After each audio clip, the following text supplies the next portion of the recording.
दैनंदिन जीवनामध्ये भगवद्गीतेचे 108 महत्वपूर्ण श्लोक या साप्ताहिक कार्यक्रमातल्या आजच्या 44व्या सत्रामध्ये आपल्या सर्व भक्तांचं स्वागत आहे. आज आपण 6व्या अध्यायाच्या समाप्तीवर येऊन पोहोचलोय आणि आज आपण या 6व्या अध्यायातील 47वा श्लोक जो आहे त्याचं आपण पठन करायचा प्रयत्न करणार आहोत. आपल्या जीवनाला एक नवीन दिशा आता प्राप्त होणार आहे, कारण की भगवद्गीताचा जो सुरुवातीचा भाग आहे तो आज संपतो आणि आपल्याला योग्य योगी कोण, सर्वोत्तम योगी कोण हे कळतं. आणि आपल्याला जर आयुष्यामधल्या सध्याच्या ज्या समस्या आपण पाहतोय त्या समस्येमधनं जर आपल्याला निराकरण हवं असेल तर कसं आपल्याला आपलं मन जे ते श्रीकृष्णात स्थिर करावं लागणार आहे ते कळतंय. हरे कृष्ण. तर आपण हा श्लोक वाचूया. आपण माझ्या मागे बोलू शकता. योगिनाम अपि सर्वेषां मद्गते अंतः आत्मना योगिनाम् अपि सर्वेषां मद्गतेन अन्तः आत्मना श्रद्धवान् भजते यः मां स मे युक्ततमः मतः. श्रद्धावान् भजते यः मां सः मे युक्ततमः मतः. योगिनामपि सर्वेषां मद्गते अन्तः आत्मना श्रद्धवान् भजते यः मां स मे युक्ततमः मतः. योगिनाम् अपि सर्वेषां मद्गतेन अन्तः आत्मना श्रद्धावान् भजते यः मां स मे युक्ततमः मतः. भाषांतर. आणि सर्व योग्यांमध्ये जो दृढ श्रद्धेने सदैव माझ्यामध्ये वास करतो, अंतःकरणात माझे चिंतन करतो आणि माझी दिव्य प्रेमयी सेवा करतो, तो माझ्याशी पूर्णपणे योगयुक्त असतो, तोच सर्वश्रेष्ठ योगी होय असे माझे मत आहे. तात्पर्य. या श्लोकातील भजते शब्द महत्वपूर्ण आहे. भजते यामध्ये भज हा मूल धातू आहे आणि त्याचा अर्थ सेवा करणे असा आहे. वर्शिप हा इंग्रजी शब्द भज या अर्थाने वापरता येत नाही, कारण वर्शिप म्हणजे पूजन करणे किंवा योग्य मनुष्याबद्दल आदर व्यक्त करणे अथवा मान देणे. परंतु प्रेम आणि श्रद्धेने केलेली सेवा ही केवळ भगवंतांप्रतिवर्धच असते. सन्माननीय व्यक्तींची किंवा देवतांची पूजा करण्याचे मनुष्याने टाळल्यास त्याला असभ्य म्हणता येईल, परंतु जर मनुष्याने भगवंतांची सेवा करणे टाळले तर त्याचे अधःपतन होईल. प्रत्येक जीव हा भगवंतांचा अंश आहे आणि म्हणून जीवाने आपल्या स्वरूप स्थितीला अनुसरून भगवंतांची सेवा केलीच पाहिजे. भगवंतांची सेवा न केल्याने जीवाचे पतन होते. श्रीमद भागवतात 11व्या स्कंदातील 5व्या अध्यायातील 3ऱ्या श्लोकात याला पुढील प्रमाणे पुष्टी दिली आहे. ये येषां पुरुषं साक्षात आत्मप्रभवम् ईश्वरं न भजन्ति अवजानन्ति स्थानात अभ्रष्ट पतन्ति अध. जो मनुष्य सर्व जीवांचे उत्पत्ती करता आदिपुरुष भगवंत यांची सेवा करीत नाही किंवा भगवंतांप्रतिवर्ध असलेल्या स्वकर्तव्यांचे पालन करीत नाही, त्याचे निश्चितपणे आपल्या स्वरूप स्थितीपासून पतन होते. या श्लोकातही भजन्ते हा शब्द वापरण्यात आला आहे. म्हणून भजन्ते हा शब्द केवळ भगवंतांच्या संबंधात आहे आणि वर्शिप पूजन हा शब्द देवतांच्या किंवा साधारण जीवांच्या संबंधात लागू होऊ शकतो. श्रीमद भगवताच्या श्लोकात वापरण्यात आलेला अवजानंती हा शब्द भगवद्गीतेवर भाष्य लिहितात. त्यामुळेच ते भजंती आणि वर्शिप या शब्दांमधील फरक जाणू शकत नाही. सर्व प्रकारच्या योगाभ्यासाची परिणिती भक्ती योगामध्ये होते. इतर सर्व योग हे भक्ती योगाप्रत येण्याची केवळ साधने आहेत. योग म्हणजे वास्तविकपणे भक्तियोग होय आणि इतर योग हे भक्तियोग रूपी परम लक्ष्याकडे अग्रसर होतात. कर्माच्या प्रारंभापासून भक्ती योगाच्या अंतापर्यंत जाणारा मार्ग म्हणजे आत्मसाक्षात्काराचा अत्यंत लांब पल्ला आहे. निष्काम कर्मयोग म्हणजे या मार्गाचा आरंभ आहे. जेव्हा कर्मयोगामध्ये ज्ञानाची आणि वैराग्याची वृद्धी होते तेव्हा त्या अवस्थेला ज्ञानयोग म्हटले जाते. जेव्हा ज्ञान योगामध्ये विविध आसनांद्वारे परमात्म्यावरील ध्यानाची वृद्धी होते आणि परमात्म्यावर मन स्थिर होतं तेव्हा त्याला अष्टांग योग म्हटलं जातं. आणि मनुष्य जेव्हा अष्टांग योगाच्या पलीकडे जातो व भगवान श्री कृष्णांप्रती येतो तेव्हा तो भक्ती योग युक्त झाल्याचे म्हटले जाते. हीच संपूर्ण योगाची परमावधी आहे. वस्तुतः भक्ती योग हे अंतिम ध्येय आहे, परंतु भक्ती योगाचे सूक्ष्मपणे विश्लेषण करण्यासाठी मनुष्याला इतर योगांचे ज्ञान होणे आवश्यक आहे. म्हणून उत्तरोत्तर प्रगती करणारा योगी हा शाश्वत भाग्याचा वास्तविक मार्गावर मार्गक्रमण करीत असतो. जो मनुष्य एका विशिष्ट स्तराला चिकटून राहतो आणि पुढे प्रगती करत नाही त्याला त्या विशिष्ट नावाने संबोधले जाते. उदाहरणार्थ कर्मयोगी, ज्ञानयोगी, ध्यानयोगी, राजयोगी किंवा हठयोगी इत्यादी. भक्ती योगाप्रत उन्नत होण्या इतपत मनुष्य भाग्यवान असेल तर त्याने इतर सर्व योग पूर्वीच पार केल्याचे जाणले पाहिजे. म्हणून आपण जेव्हा हिमालयाबद्दल बोलतो तेव्हा आपण जगातील सर्वात उंच पर्वताबद्दल बोलतो, ज्यामध्ये जगामधील सर्वात उंच शिखर माउंट एव्हरेस्ट हे आहे. त्याचप्रमाणे कृष्ण भावनाभावित होणे म्हणजे योगाची सर्वोच्च अवस्था आहे. वैदिक आज्ञानुसार सुस्थिर होण्याकरिता भक्ती योगाचा मार्ग क्रमित असताना कृष्ण भावनाभावित होणे ही महत योग भाग्याची गोष्ट आहे.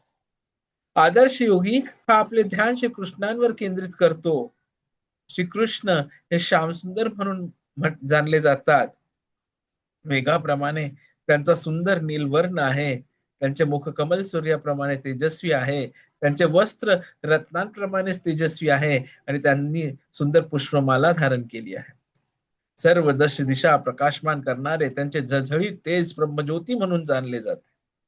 ते राम, नृसिंह, वराह आणि भगवान श्रीकृष्ण या विविध रूपांमध्ये अवतरित होतात आणि माता यशोदेचे पुत्र म्हणून मानव सदृश रूपामध्ये अवतीर्ण होतात.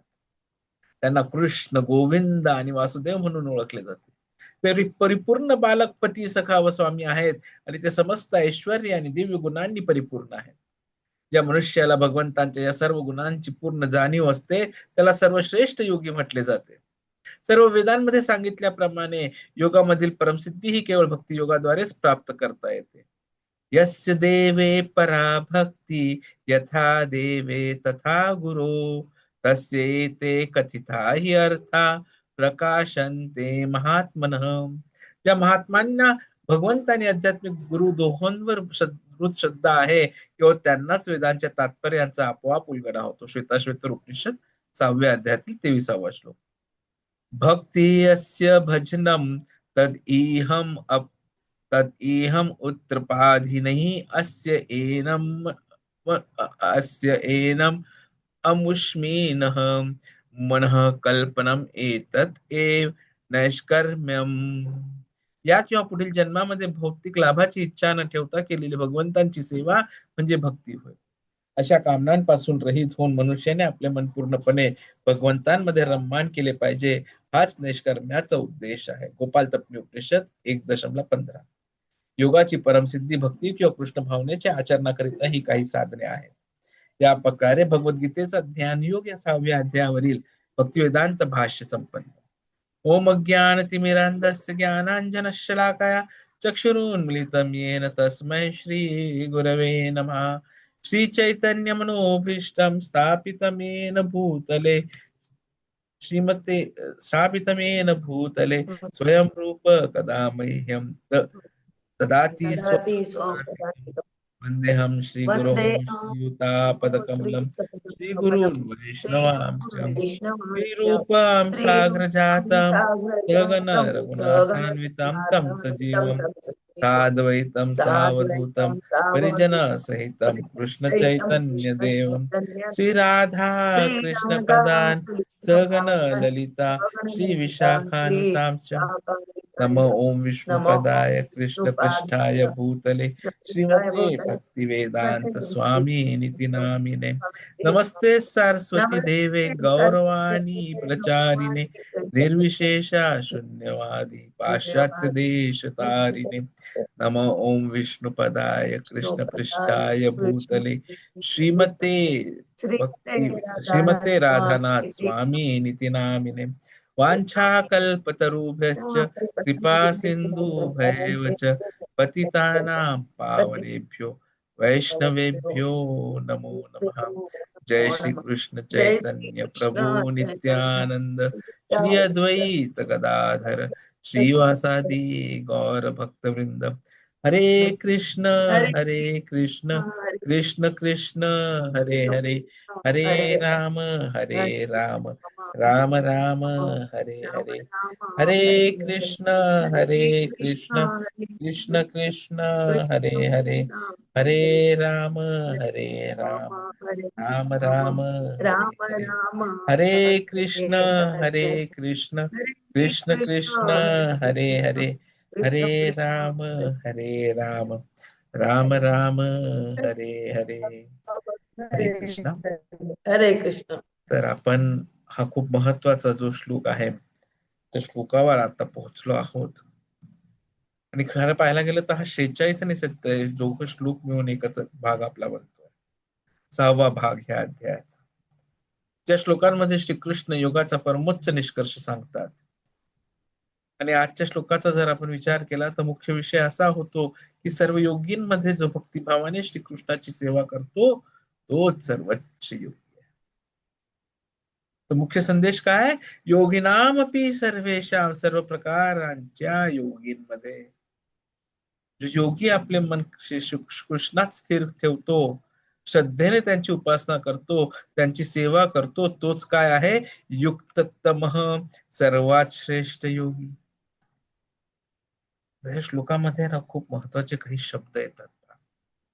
मत गते अंतहात्मना, म्हणजे काय? ती अंतःकरणात माझ्यावर मन स्थिर करणारा. आपण चर्चा करू याच्यावर पुढे. श्रद्धवान, दृढ श्रद्धा असलेला, भजते यह माम, जो माझी भक्तिभावाने सेवा करतो, आणि समे युक्ततमः मतः, तो माझ्या मते सर्वात उत्कृष्ट योगी आहे. आता श्रेष्ठतेची पहा क्रमवारी असते. युक्त, युक्ततर आणि युक्ततम, हे स्तर आहेत संस्कृत मध्ये श्रेष्ठतेचे. युक्त म्हणजे काय? तर चांगला, म्हणजे वेल कनेक्टेड. युक्ततर म्हणजे अधिक चांगला, आणि युक्ततम म्हणजे सर्वोत्तम. खरं पाहायला गेलं तर श्रीकृष्ण या अध्यायात पूर्वी सुद्धा युक्त हा शब्द वापरतात, परंतु ह्या 47व्या श्लोकामध्ये त्यांनी युक्ततम म्हटलंय. म्हणजे हा श्लोक योगाच्या सर्वोच्च स्थितीचे वर्णन करतो. जसं 8व्या श्लोकात जेव्हा युक्त शब्द आला होता, ज्ञान विज्ञान तृप्तात्मा युक्त योगी, तर त्याच्यामध्ये काय होतं की जो ज्ञान आणि अनुभूतीने संतुष्ट आहे, इंद्रियांवर विजय मिळविलेला आहे, आणि ज्याला माती दगड व सोने समान वाटतात, असा योगी युक्त म्हटला जातो. ह्या 8व्या श्लोकामध्ये काय होतं की भर कशावर होता? की भौतिक वस्तूंशी अलिप्तता, इंद्रिय नियंत्रण आणि आत्मसंतोष. 9व्या श्लोकामध्ये सुद्धा युक्त शब्द येतो पहा. हरे कृष्ण कृष्ण कृष्ण हरे हरे, हरे राम राम राम हरे. तर त्याच्यामध्ये आपलं 18व्या श्लोकामध्ये जो युक्त शब्द येतो, मी 9व्या बोललो, सॉरी, 6.18 मध्ये येतो, यदा विनियतम चित्तम. तर त्याच्यात काय आहे की जेव्हा योगी आपले मन नियंत्रित करून आत्म्यात स्थिर करतो आणि सर्व भौतिक इच्छांपासून मुक्त होतो, तेव्हा तो युक्त म्हणतो. आता याच्यातही जर मुख्य उद्देश पाहिला तर ह्या 18व्या श्लोकामध्ये काय होता उद्देश? की इच्छांपासून वैराग्य, मनाचे नियंत्रण आणि भौतिकतेपासून तटस्थता. तर अशा याच्याला तिथे तो युगदान, म्हणजे युक्त म्हणजे अवस्थेत काय वियोग महत्वाचा आहे असं त्याच्यामध्ये लक्षात येतं. आणि इथे मात्र जो 47व्या श्लोकामध्ये युक्त तमः, सर्वोच्च युग हा शब्द आला. तर ह्या श्लोकामध्ये श्रीकृष्ण केवळ वियोगाबद्दल नाही, तर योग, योग म्हणजे काय, तर कनेक्शन, याच्याबद्दल बोलताय. भौतिक जगापासून तटस्थ होणं चांगलं आहे, परंतु परमसत्याशी जोडलं जाणं हे सर्वोत्तम आहे. मतगतः अंतः आत्मना, जो अंतःकरणाने माझ्यात वास करतो, माझाच देह म्हणून विचार करतो, तो सर्वोत्तम आहे. हरे कृष्ण कृष्ण कृष्ण हरे हरे, हरे हरे राम राम राम राम हरे हरे राम हरे. राम राम हरे हरे. श्री प्रभुपादांनी मतगतःचे भाषांतर इंग्रजीमध्ये करताना ऑलवेज अबाइड्स इन मी आणि ऑलवेज थिंक्स ऑफ मी असे केलं. म्हणजे काय, तर नेहमी माझ्या आज्ञेचं पालन करतो आणि नेहमी सतत माझ्याविषयीच विचार करतो. म्हणजे श्रीकृष्णाचं सतत स्मरण करून आपण त्यांच्या सान्निध्यात जगतो. आणि त्यांना जेव्हा आपण त्यांच्या सर्व आज्ञांचे पालन करतो, तर अर्थात काय होतो, आपण त्यांची शरणागती घेतो. आणि भगवंतांची शरणागती घेणं हाच भगवद्गीतेचा सारांश आहे. श्रद्धा आणि भजन, भजते शब्द ही पाकाचा महत्वपूर्ण आहे. श्रद्धवान भजते य माम, तिथे भजते याचा अर्थ जसं आपण सुरुवातीला पाहिलं, फक्त पूजा नसून प्रेमपूर्वक सेवा, ट्रान्सेंडेंटल लव्हिंग सर्व्हिस असं आहे. सामान्य लोक भजन म्हणजे पूजा समजतात, पण प्रत्यक्षात भजन म्हणजे सेवा. आपण परमेश्वराशी नित्य संबंध असलेले आहोत. जर आपण परमेश्वरावर प्रेम आणि सेवा केली नाही, तर आपण आपल्या आध्यात्मिक स्थितीतून खाली पडतो आणि पुन्हा भौतिक जगात गुंततो. भागवतम मध्ये सुद्धा हेच सांगितलं, जसं आपण तात्पर्यामध्ये वाचलं. 11व्या स्कंदातील 5व्या अध्यायातील 3रा श्लोक, न भजंती अवजानंती स्थानात भ्रष्टा पतंती अध, की जो पुरुष, परमपुरुष, सर्व जीवांचा स्रोत आहे, त्या ईश्वराला त्याची सेवा करत नाही जर कोणी, आणि त्याचा अवमान करतो, तर तो आपल्या मूळ आध्यात्मिक स्थानावरून नक्कीच खाली पडतो. म्हणजे सेवा न करणारा, अज्ञानाने परमेश्वराचा अवमान करणारा आपल्या स्थानावरून खाली पडतो, आणि आपली तीच अवस्था झाली. आणि खाली पडल्याने काय होतं, मायाचं आक्रमण.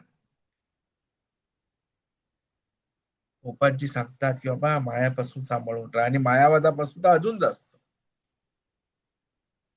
कारण की मायावाद आणि श्रद्धेचा प्रश्न खूप अनेकदा आलेला आहे. पहा, काही लोक म्हणतात की देव हृदयात आहे, पण शेवटी देवाच्या पलीकडे जावे लागते. हो, अशी संकल्पना वैयक्तिक परमेश्वराला ना.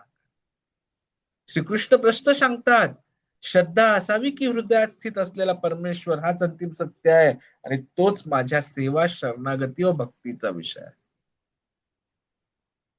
आणि सर्व योगांचा अंतिम निष्कर्ष हा भक्ती योगच तर आहे.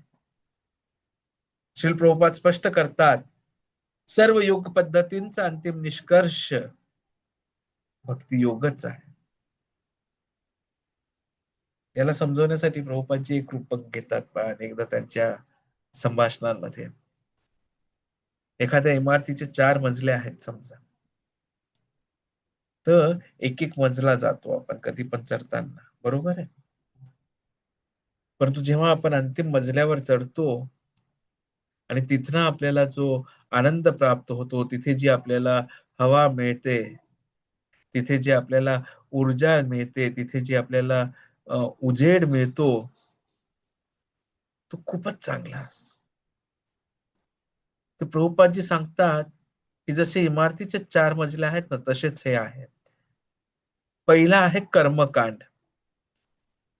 तर कर्मकांडाच्या मजल्यावर जर आपण गेलो, तर आपण काय करतो ना, आपण स्वर्गामध्ये जाऊ शकतो. कर्मकांड चांगले करा, स्वर्गात पोहोचा. दुसरा मजला असतो ज्ञानयोग, ज्ञान मिळवत राहा. आणि जर तुम्ही ज्ञानयोगामध्ये जर निष्णात झाला तर मग तुम्ही ब्रह्मन पर्यंत पोहोचता. ब्रह्मन म्हणजे काय हे समजू शकता. ब्रह्म तुम्हाला कळू लागतं, अवगत होतं. तिसरा मजला आहे योग, अष्टांग योग. त्याच्यात निपुणता मिळवली तर आपल्याला परमात्मा म्हणजे काय आणि त्याचं सान्निध्य जे आहे ते आपल्याला जाणवायला सुरुवात होते. परंतु जो सर्वोच्च आहे ना, चौथा मजला, तो आहे भक्ती योग, जिथे आपण डायरेक्टली भगवंत यांना समजू शकतो, जाणू शकतो, जे सर्वोच्च परमेश्वर आहे. आणि भक्ती योगच थेट सर्वोच्च स्तरावर. भक्ती योगच सर्वात पूर्ण योग आहे. कारण की भक्ती योगामध्ये सर्व काही समाविष्ट आहे. कर्म आहे, ऍक्शन, चिंतन, ज्ञान आहे, इंट्रोस्पेक्शन, आणि ध्यान सुद्धा आहे, मेडिटेशन. तर शरीर, मन आणि बुद्धी सर्व हृदयाचे अनुकरण करतात. आणि ज्याच्यावर प्रेम असते त्याच्यासाठी आपण शारीरिक सेवा करतो, मानसिक स्मरण करतो, बौद्धिक चिंतन करतो. म्हणून भक्ती योग हृदयाला सक्रिय करतो आणि सर्व अंगांना श्रीकृष्णाशी जोडतो. हरे कृष्ण हरे कृष्ण, कृष्ण कृष्ण हरे हरे, हरे कृष्ण कृष्ण राम हरे हरे राम, राम राम. हरे राम हरे राम राम अरे राम फक्त हरे हरे. कृष्ण भगवद्गीतेत सांगतायत असं नाही, याला उपनिषदांचा सुद्धा आधार आहे. जसं श्वेताश्वेतर उपनिषदामधल्या 6व्या अध्यायातील 23वा श्लोक आपण तात्पर्यात पाहिला, की ज्यांना परमेश्वर आणि गुरु यांच्यावर दृढ श्रद्धा आहे त्यांच्यासाठी वैदिक ज्ञान आपोआप प्रकट होतं. गोपाल तापणी उपनिषद आहे, त्याच्या भक्तीच्या परिभाषेमध्ये काय लिहिलंय, की भक्ती म्हणजे अशी सेवा जी या जगातील किंवा पुढील जगातील फळांच्या इच्छेशिवाय केली जाते आणि मन पूर्णतः परमेश्वरात एकाग्र केलं जातं. सगळीकडे शेवटी हेच उत्तर येतं, की सर्वश्रेष्ठ जर काही आहे तर भक्ती आहे. आणि गीतेचा जर प्रवाह आपण पाहिला तर माम याच्यावर वाढता भर येतो. श्रीकृष्णांनी आजच्या श्लोकाच्या आधी सुद्धा अनेक ठिकाणी माझ्यावर मन स्थिर कर असं सांगितलंय. जसं दुसऱ्या अध्यायात 61वा श्लोक, तिसऱ्या अध्यायामध्ये 30वा श्लोक, चौथ्या अध्यायात 9 आणि 10वा श्लोक, 5व्या अध्यायात 29वा श्लोक आणि 6व्या अध्यायात तर 4 ठिकाणी आधी येऊन गेलाय, 14, 15, 30, 31.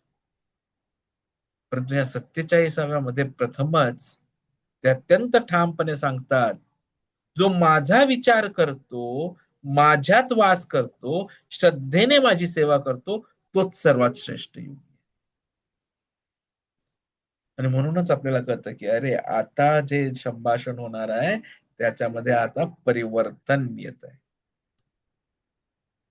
त्या पहिल्या 6 अध्यायांचा जर आपण विचार केला तर तात्विक निष्कर्ष काय निघतो?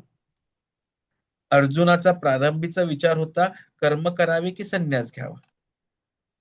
परंतु श्रीकृष्ण अधिक सूक्ष्म मार्ग सांगतात. कर्म किंवा संन्यास एवढेच पर्याय नाहीत, तर कर्मात वैराग्य आणि पुढे कर्मात भक्ती हा उच्च मार्ग आहे. पहिल्या 6 अध्यायात भर होता तटस्थता, वैराग्य, वियोग. आणि आता 7व्या अध्यायापासून भर असेल संबंध, आसक्ती, आसक्ती म्हणजे आध्यात्मिक आसक्ती आणि भक्ती.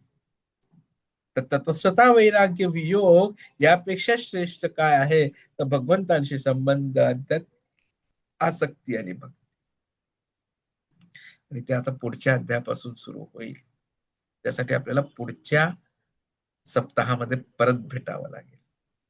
आजच्या श्लोकाचा अंतिम निष्कर्ष काय निघतो, की हा श्लोक भक्तीचा संक्षिप्त किंवा अत्यंत निर्णायक विधान आहे.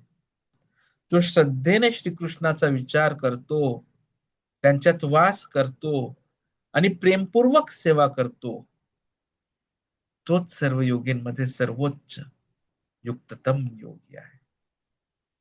भक्त हा सुवर्ण पर्वतासारखा आहे, तर योगी किंवा इतर योगी फक्त उंच नीच पर्वतांसारखे आहे.